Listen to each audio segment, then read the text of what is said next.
pleasure to welcome you all for study circle meeting about reverse charge mechanism and block basics. This meeting aims to conceptual knowledge and importance about reverse charge mechanism and block rate. Without further delay, let's begin with the session and gain insightful knowledge about reverse charge mechanism and block rate from our speaker Sandesh. Good evening all. Today's topic is on reverse charge mechanism and block input tax credit. So let's start with what is reverse charge mechanism. Reverse charge mechanism is a liability to pay tax by the recipient. GST department has notified some sections 93, 94, 54 of CGST and IGST Act respectively. Here the payment of RCM will be made by electronic cash ledger. This can be further availed by the registered person. So actually the normal charge is supplier supplies goods to the recipient. Recipient pays the taxable amount along with the GST amount. Supplier deposits it to the government. But in reverse charge mechanism, supplier supplies the product to the recipient. Recipient pays only for the taxable value and the tax amount will be deposited by him to the government on behalf of the supplier. This is the reverse charge mechanism. So the notified goods as per the GST department has notified some of the goods and services.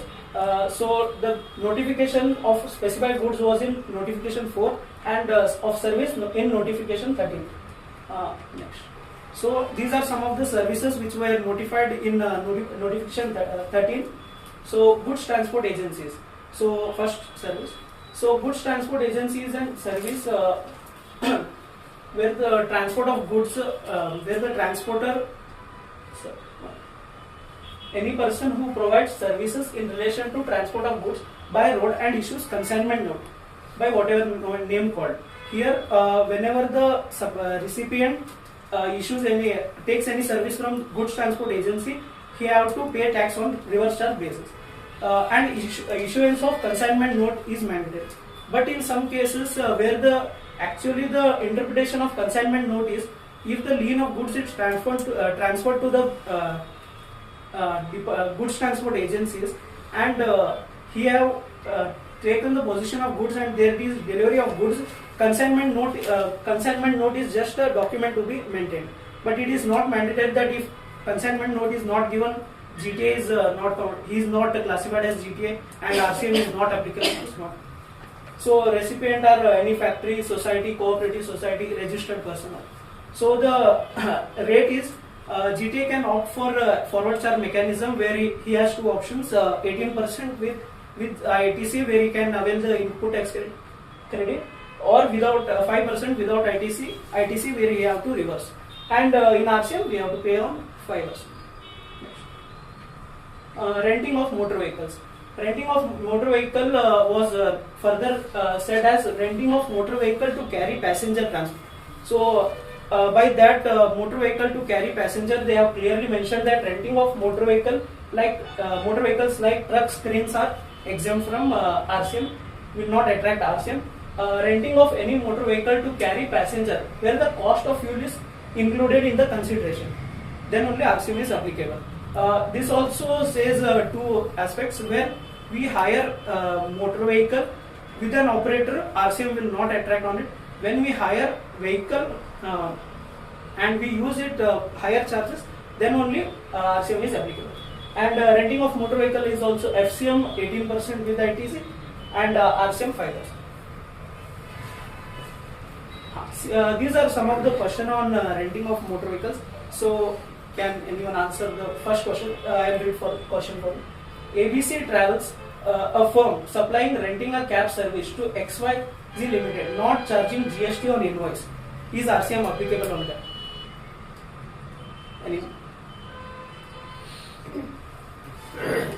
Yes. So yeah, first question, RCM is applicable because there is no GST charged on his invoice, and so RCM is applicable. In the second question, ABC said he has supplied renting a cab service and he has charged GST on invoice. So by this charging GST on invoice only we can say that he is collecting GST and is opting for forward charge, so RCM is not applicable. ABC Travels Private Limited, body corporate, supplying the renting cab service to XYZ Limited. In this is RCM applicable. So actually, renting of motor vehicles, the supplier must be any person other than body corporate, and recipient must be body. So here the supplier is body corporate, so RCM is applicable. No, it's not. Sorry, not applicable. ABC Travels, a firm supply renting a cab service to Mr. A. Again, one provision is recipient must be body corporate. So he is an individual, so RCM is not. Legal services. Legal services. If any individual advocate, including a senior advocate, this is the service, and services provided by way of legal services directly or indirectly to any business located in the taxable territory. Advocate fees, RCM is applicable. Exemption, any person other than a business entity which is eligible for exemption under registration. So here these two persons are exempt from applicability of RCM. Sponsorship services. Sponsorship services, any sponsorship service provided to any body corporate or partnership attracts RCM, but there are also exceptions for this. Any sports event, sponsorship event where event is organized by any national sports federation, central civil services, under Panchayat Yuva Kreda or Khel Abhiyan scheme. These are events organized where sponsorship by any person to body corporates are exempt. Otherwise, if any person sponsors the body corporate, pays the sponsorship services to any body corporate, then it is liable for RCM.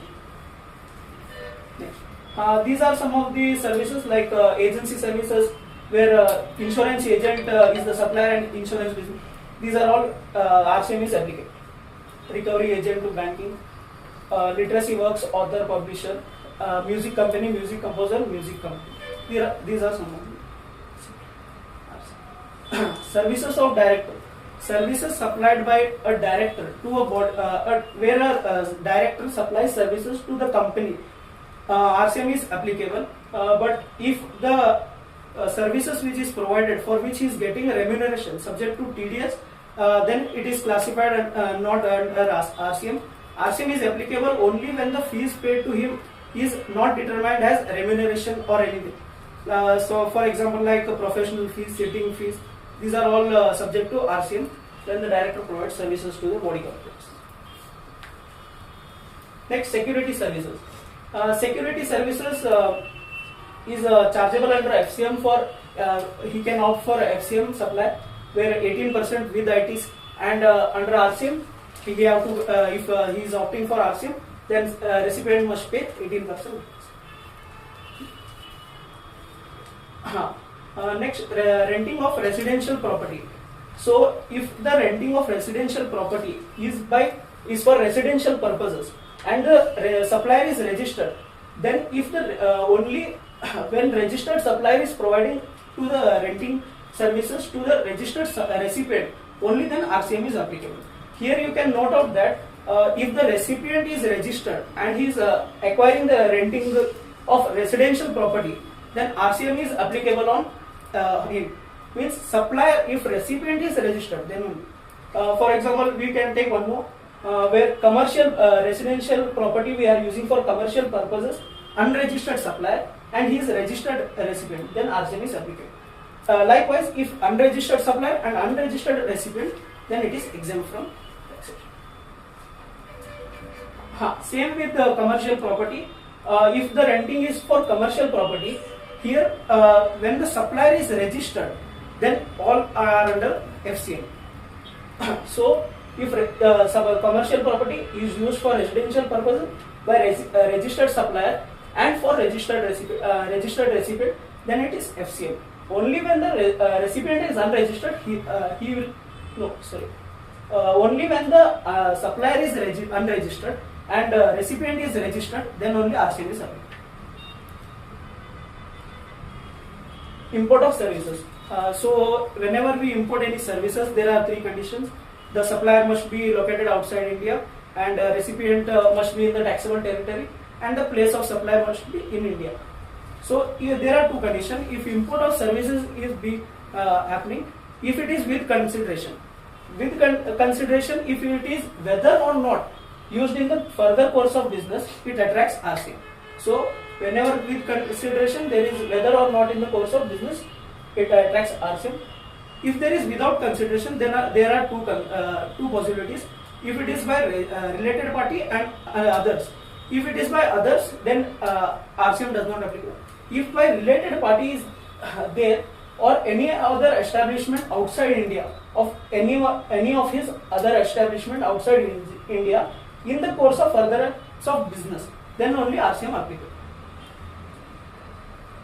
RCM on ocean freight. Here there are two concepts, CIF and FOB, where CIF is cost, insurance and freight. FOB is free on board. Here who pays the freight? In CIF, cost, insurance, freight is borne by foreign exporter. So he owns the cost, insurance and freight, and he in his tax commercial invoice he all includes the amount. So whenever the custom duty is IGST is calculated on custom duty, the accessible value includes the cost, insurance and freight. So to prevent double taxation, RCM is not applicable on it. Likewise, if on free on board, the exporter does not charge extra cost for cost, insurance and freight. It is borne by the Indian importer. So in that, when the custom duty is calculated, IGST on custom duty is calculated, accessible value, it does not include cost, insurance and freight. So RCM is applicable on that case. Recipient pays tax for any imported services.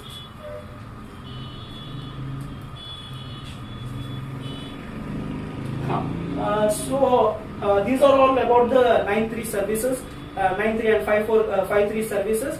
Now let's move on to the notified goods under 9.3 and 5.3. So anyone can say about notified goods under RCM 9.3 and 5.3. Any goods? Raw quantity. Raw. Next. So these are some of the notified goods I have picked on.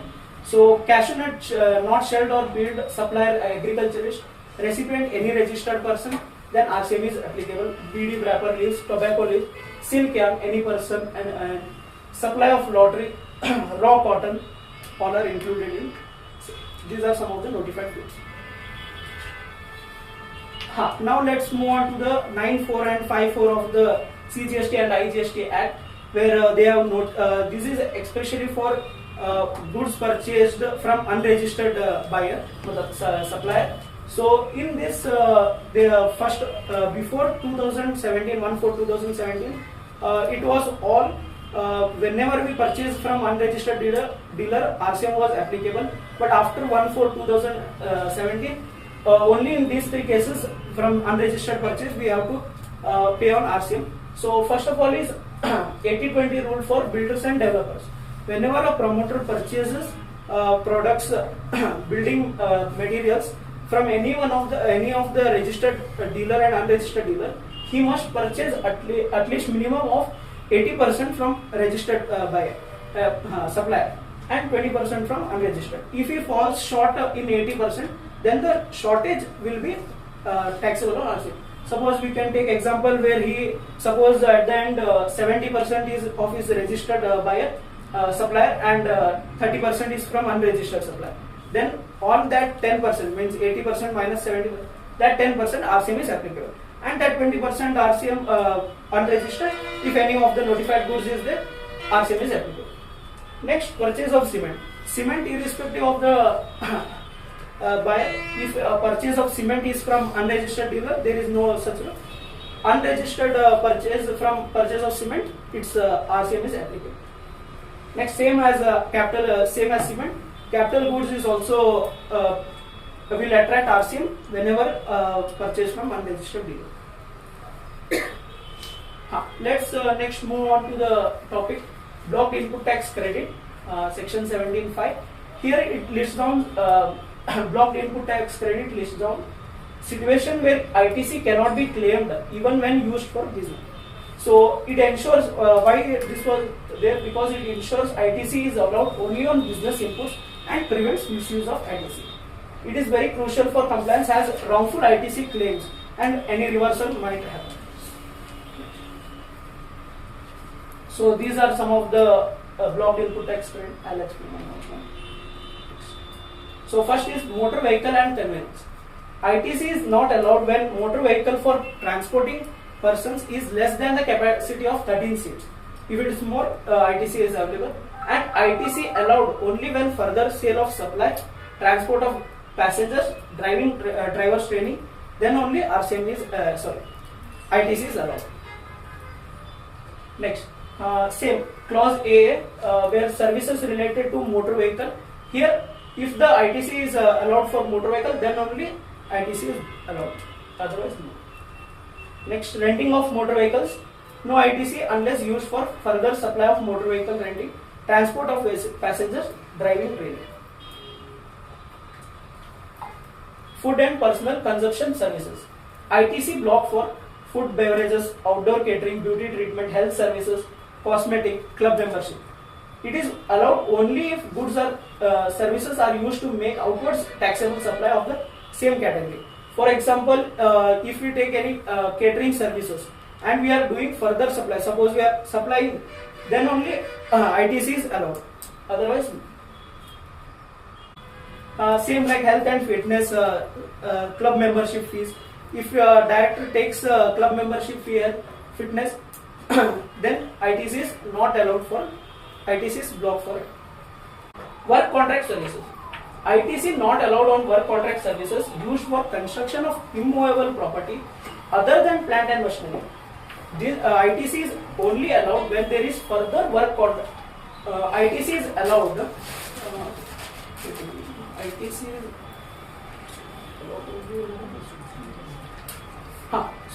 so ITC is allowed only when further supply of business. It is used for further supply of business. Next. Goods or services used for construction of immovable property. ITC not allowed even if it is for business, capitalized, used for business or showroom.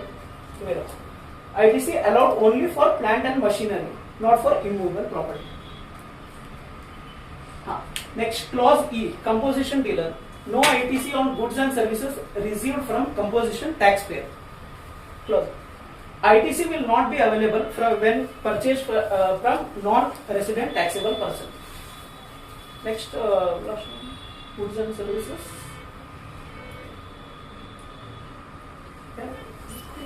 Goods and services.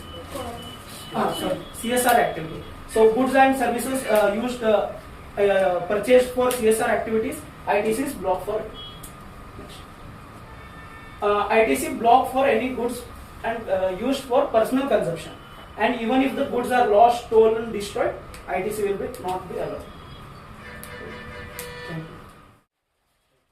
As we came at the end of this session, it's my privilege to deliver a vote of thanks. First and foremost, my heartful and gratitude for Sandesh, Shenoy for sharing insightful knowledge about the reverse charge mechanism and blocked credit. I thanks to the respected sir to conducting this study circle meeting, and I heartfully thanks to articles for active listening and participation in the study circle meeting. Thank you, Manana.